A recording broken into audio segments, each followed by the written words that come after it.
Ça fait 5 ans que je prends des photos en Syrie. La chose la plus différente par rapport à d'autres conflits que j'ai pu couvrir avant est l'énorme proximité culturelle qu'il y a entre nous et les Syriens. Les Syriens, c'est nous. Un des objectifs du travail que je présente pour le prix Élysée est de retirer la frontière entre ici, nous, et ailleurs, les autres. Les autres qui se battent, les autres qui sont en guerre. Cette image montre une petite fille qui souhaite un joyeux anniversaire à son papa. Son papa est un commandant d'une milice en Irak.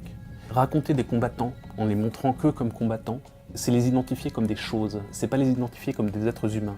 Les montrer comme des pères, comme des amants, comme des amis, faire comprendre en fait qu'ils sont fondamentalement humains, c'est quelque chose qui nous remet, nous, face à notre propre violence. On montre dans cette image un acte que nous identifions comme étant d'une certaine manière proche de nous. Beaucoup de gens font des selfies. Dans un contexte qui nous est totalement étranger. Cette image est une image d'une poubelle dans la ville de Shirkat, donc une ville qui vient d'être libérée ou qui vient d'être reprise à l'État islamique.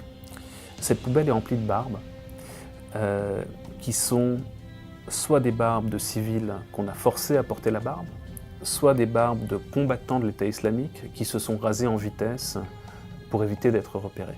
La force pour moi du prix d'Élysée est qu'il garantira deux choses. D'une part, que le travail peut être mené à bien financièrement, et de l'autre, que le travail peut être mené à bien au niveau de sa publication et de sa diffusion.